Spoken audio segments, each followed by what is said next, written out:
हाँ जी, सत श्री अकाल भी साਰਿਆਂ ਨੂੰ। दिस इज़ और शेरपुत। ਅੱਜ एक वीडियो देखी यार। मैं क्या वीडियो देखी है तो आप भी बना लेने फिर। आ कुड़ी है ਜਿਹੜੀ कपिल शर्मा शो के अंदर काम करती सी, ਇਹਦਾ ਨਾਂ ਸੀ भारती सिंह। ਤੇ एक कुड़ी है वो किसी नाल एवें ही जुगतां कर रही है, मतलब किसी के साथ बैठ के गप्पे शप्पे लगा रही है। कह रही है कि मेरी बड़ी अच्छी दोस्त हैं, दाढ़ी मूछ होने के बड़े फ़ायदे हैं, तो उनको आप जैसे दूध पी लो तो आप उसे वहीं की तरह चबा भी सकते हो। और मेरी दोस्त है, उनकी शादी हुई है और वो क्या सारा दिन दाढ़ी में से जुएँ निकालती है। गुड, अच्छा जी। इधर ते अपने काफ़ी सिंह बड़े तत्ते हो गए, मतलब गर्मा गर्मी हो गई पंजाब के अंदर। तो मैं भी सोचा, मैं कहा भाई अपना भी हम भी तर्क दे देते हैं। देखो, पहली चीज़ से मेरे दो मैसेज ने। एक तो सिंघां नूं, सिख कम्यूनिटी को, एक सिख कम्युनिटी प्लस वो लोग जो दाढ़ी मूछ रखते हैं। नॉट ओनली सिख कम्युनिटी, जो लोग दाढ़ी मूछ रखते हैं और सिख कम्युनिटी दोनों, जिसमें आपके कोई भी हो सकता है। दाढ़ी मूछ एक शौक है। दूसरा मैसेज मेरा भारती सिंह को है। ते भरावो मेरी गल सुनो, बाला तत्ता होने की लोड़ नहीं है। गर्मा गर्मी बंद करो, क्योंकि पंजाब का माहौल तो वैसे ही बड़ा खराब हो रहा। पॉलिटिकल बंदे, पॉलिटिकल तत्त वो पंजाब का माहौल खराब करने की कोशिश कर रहे हैं, तो हिंदू तो सिख भाईचारा खराब करने की कोशिश कर रहे हैं। Bharti Singh is Punjabi Hindu from Amritsar. तो उस कुड़ी ने आके माफ़ी भी मंग ली है। तो मेरी अपील है मेरे यार बेलियां नूं, दोस्तां नूं और पंजाबियां नूं, नॉन पंजाबी जेड़े दाढ़ी मुੱਛ रखते हैं, कि आपां नूं इस कुड़ी की गल का बुरा नहीं मनाना चाहिए। हो सकता इदा ही इन्हें जुगतां करदियां होण। देखो, बच्चा हुंदा ना, बच्चा छोटा बच्चा, उन्होंने किसी चीज़ का पता हुंदा नहीं। वो कौली च कुछ पिया उन्होंने रोड़ दिंदा है, दुध रोड़ दिंदा है, ठीक है जी, खिडौने तोड़ दिंदा है। तो तुसी इस न्याणी नूं, बच्ची नूं इदा ही जवाक अपना बच्चा समझ के, तुसी अपना बच्चा समझ के बाबे वो माफ़ कर दो। जो होया कुड़ी ने माफ़ी मंग ली, पहली गल खत्म। दूजा मैसेज मेरा भारती सिंह नूं है। भारती जी, दो बातें हैं। चलो, आपने जाने अनजाने में, आप पंजाब से ही बिलोंग करते हो और मैक्सिमम लोग पंजाब में ना सरदार हैं। अगर आपने वैसे ही, चलो जुगते, आपकी कोई इंटेंशन ख़राब नहीं हो, आपने वैसे ही बोल दिया हाँ जी मेरे दोस्तों की शादी हुई है, उनके पति जो हैं दाढ़ी वाले हैं, और मैक्सिमम पंजाब में दाढ़ी वाले जो सरदार ही हैं। वैसे लॉजिकली अगर इस चीज़ को कनेक्ट किया जाए, तो मेरा एक मैसेज आपको है कि कभी सनातन धर्म पढ़ना, अगर वो आपने उस वे से बोला है तो कंडीशन अप्लाइड। सनातन धर्म पढ़ना, भारत की सभ्यता पढ़ना। राम जी वनवास गए, पांडव वनवास गए, वहाँ पे उनको कोई नाई नहीं आया था, या उनके पास कोई स्पेशल नाई लेके नहीं चढ़ते थे कि उनके रेगुलर हर हफ्ते उनके शेविंग क्रीम उन्हें लगा के कोई शेव करता हो बाल। अर्जुन शेव करके महाभारत में नहीं आया था, और उसने तीर नहीं चलाए थे भीष्म पितामह पे और कर्ण पे। राम जी शेविंग किट से शेव करके रावण पे तीर नहीं चलाए थे, ठीक है। ऐसे ही नॉट ओनली आपके हिंदुइज्म, दूसरे चाहे वो मुस्लिम हो, क्रिश्चियन हो, जीसस क्राइस्ट तो वैसे ही वो थे आपके। उन्होंने दाढ़ी, उनका तो जो स्वरूप दिखाया जाता है फोटो में, तो वैसे दाढ़ी वाला था। पहले के ज़माने में कोई शेविंग किट नहीं होती थी, या ट्रिमर्स होते थे जो आजकल ऐड आते हैं हम स्टाइलिश बन जाएं।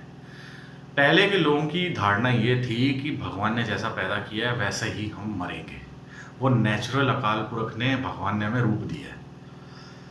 तो मैक्सिमम लोग शेव नहीं करते थे। ऋषि मुनि, विश्वामित्र ने कोई शेविंग क्रीम नहीं लगाई थी, जो मेनका उस पर डेथ होगी, मतलब फिदा होगी, सॉरी। तो अगर आप उस पॉइंट ऑफ व्यू देख रहे हो कि शेविंग दाढ़ी मूछ वाले बंदे जेड़े ने वो स्मार्ट नहीं लगते, मेन का महाराणा प्रताप हो गए, पृथ्वीराज चौहान शेव करके, महाराणा प्रताप शेव करके, या कोई आपके कोई भी हो जो योद्धा थे जो जंगलों में रहे, ये जो हमें दिखाया जाता है एक्चुअल में नहीं है। उस जमानों में कोई शेविंग क्रीम वाला नाई नहीं आता था, या वो दाढ़ी मूछ शेव करके लड़ने जाता था। उस जमाने में सभी लोग दाढ़ी रखते थे, और दाढ़ी रखना मर्दों की शान होती थी। जैसे बब्बर शेर दाढ़ी रखता है ना, ये शान होती है। उस जमाने में शेविंग किट नहीं चला करती थी भारती जी। सिखों की परंपरा से, सिख तो 500 साल से आए हैं, उससे पहले की बात कर रहा हूँ। तो ऋषि मुनियों से, पीर पैगंबरों, पहले सतयुग से, ये सतयुग से, द्वापर युग से ये सीन चला आ रहा है। ऋषि मुनि, ठीक है, वहाँ पे बैरागी लोग पहाड़ों पे जाते थे, क्या उनसे लड़कियां शादी नहीं करती थी? करती थी। क्या वो स्मार्ट नहीं लगते थे? उस जमाने में स्मार्टनेस शक्ल सूरत से नहीं देखी जाती, उस जमाने में दिल से, कला से, स्किल से देखी जाती। अगर आप उस लेवल पे सोचते हो तो आपकी सोच गलत है। तो मैं आपको क्लियर कर दिया कि पहले के ज़माने में शेविंग किट लेके नाई नहीं घूमा करते थे। ये आप वहम दूर कर दो, दाढ़ी मूछ सभी रखते थे। आपको जो दिखाया जाता है टीवी पे अलग अलग फोटोएं, ये वो नहीं है, वो गलत है। क्योंकि इसी से पास इतना वक्त नहीं होता था कि राज्य से अपना वनवास में यहाँ कोई अलग से आपको कोई क्रीम देगा या देगा, ठीक है। ये बात मैंने आपको कॉन्सेप्ट समझा दिया। रही सिखों की बात, सिख तो वैसे भी हमने तो संत थे हम, तो हमारे तो वैसे ही कंपल्सन है भाई, 5 ककारों से केस आता है उसमें, तो केस में हम दाढ़ी मूछ वगैरह सब रखते हैं, जो खालसा रखता है उनमें कंपल्शन है। और फिर तलवारें भी खींच ली। लेकिन मैं इतना बता देना चाहता हूँ कि देखो, जाने अनजाने में हो जाती है गलती, झुकते बंदे हो जाती है। अगर आपने सिखों पे कमेंट मारा होता, उसमें हालांकि उसमें कोई जात पात धर्म नहीं शो रहा, बट जाने अनजाने में अगर गलती आपसे हो भी गई है, दिल में अब आपने माफ़ी मांग ली ताकि लोग आप पे ज़्यादा चढ़े ना।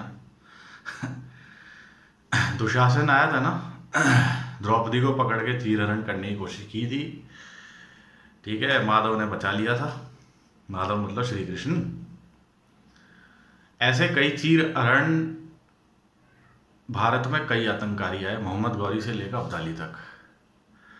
मोहम्मद गौरी के ज़माने में सिख तो होते नहीं थे, उस ज़माने में औरतें जौहर कर लेती थी अगर कोई आतंककारी आता था, चाहे मोहम्मद गौरी हो, खिलजी हो, चाहे तुगलक हो, लोधी हो, मुगल हो। लेकिन जब सिख आए, सिखों ने एक परंपरा चलाई। क्या चलाई? जब नादिर शाह आया था, लूटपाट करके लेके जा रहा था भारत से, उस समय भारत का राजा था मोहम्मद शाह रंगीला। उसने कहा ले जा, सब ले जा, मैं तो, मेरे पास इतना वक्त भी नहीं है, अपनी बेटी की शादी भी कर दी, लड़कियां भी ले जा। तो लड़कियों के बाल पकड़ पकड़ के, सौदे कर करके, अपने टोलियों के साथ बांध के ईरान के, अफ़गानिस्तान के बाज़ारों में एज अ गुलाम बेचने ये लेके जा रहा था। वही काम अब्दाली ने किया जो उसका सेनापति था, बाद में राजा बना अफ़गानिस्तान का, जिसने भारत पर कई बार आक्रमण भी किए। लेकिन ये जब लेके जाते थे ना, तो बीच में चेनाब नदी पे रात को 12 बजे, एक कहावत सुनी होगी, सिखों के 12 बज गए, तब बजते थे सिखों के 12। और जब सिखों के 12 बजते थे ना तब अब्दाली और नादिर शाह के क्या बजते थे? बैंड बजते थे। तो अब्दाली और नादिर शाह जैसों के बजते थे बैंड, और लड़कियां जाती थी छूट, और लड़कियां अपने घरों में हिफाजत से पहुंचा दी जाती थी। जिन केशों से पकड़ के जैसे दुशासन लेके गया था, उन्हीं केशों को ये दाढ़ी मूछ वाले छुड़ा के जालिमों से, गौरी, गजनी, अब्दाली और आपके नादिर शाह जैसों से छुड़ा के हिफाजत से घरों में पहुंचा दिया करते थे। इन केस अगर ये टिप्पणी आपने मज़े मज़े में सिखों के लिए कर भी दी हो, तो मैं आपको इतिहास बता दूं कि आपके जैसों की कई लड़कियों के जब अब्दाली के मार्केट में, गजनी के मार्केट में, ईरान के, तेहरान के मार्केटों में सौदे होने के लिए आपको इन्वेडर्स उठा उठा के दिल्ली से ले जाते थे ना, तब यही दाढ़ी मूछ वाले चेनाब नदी पे रात को 12 बजे अटैक करते थे और उनकी बैंड बजा दिया करते थे, और खजाने और लड़कियां छुड़ा के पहुंचा दिया करते थे। तो not only for six, basically दाढ़ी मूछ होना तो मर्दों की एक निशानी है, चाहे नॉन सिखों से कोई भी रखे। ये शान है।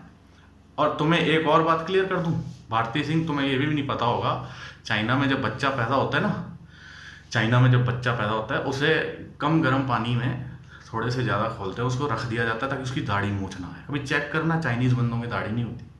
क्यों नहीं होती? क्योंकि वो कोई भी अपनी जनरेशन में दाढ़ी मूछ वाला बंदा नहीं चाहते। और क्या होते हो, चिंग चैंग चिंग, क्या पर्सनैलिटी होती है उनकी। बस आज हमसे इकोनॉमी में आ गए हैं, लेकिन वो नहीं चाहते कोई हमारे बच्चों के दाढ़ी मूछ हो, वो जेनेटिक्स को सप्रेस कर देते हैं। ठीक है, अब दाढ़ी मूछ वाले बंदों को देख लो और बिना दाढ़ी मूछ वालों को देख लो, पर्सनैलिटी तुम देख लो फिजिकली। ठीक है, जितने साइंटिस्ट हुए, जितने बड़े बड़े ऋषि हुए, जितने बड़े बड़े आपके फिलोसफर्स हुए, एल्बर्ट आइंस्टाइन को देख लो, उनके मूछें थी। चार्ल्स डार्विन को देख लो, दाढ़ी थी। ठीक है, अब्राहम लिंकन को देख लो, दाढ़ी थी। ठीक है, तो ये सब फिलॉसफियाँ आपको थोड़ा समझना पड़ेगा। दाढ़ी मूछ एक नेचुरल रिसोर्स है जो भगवान ने हमें दिया है, और इसकी रिस्पेक्ट करनी चाहिए, क्योंकि सनातन धर्म में भी इसकी बड़ी रिस्पेक्ट है। सारे ऋषि मुनि रखते थे, तो लड़कियों ने उन्हें महिलाओं ने छोड़ नहीं दिया, क्योंकि हैंडसम दिखना कोई आपके दाढ़ी मूछ से नहीं होता। हैंडसम होता बंदा स्किल से, अपने वे ऑफ आपके टॉकिंग से और बॉडी लैंग्वेज से, कि उसमें दम कितना है। ठीक, तो पढ़ो पहले, फिर जुगते करना। जय हिंद, जय भारत।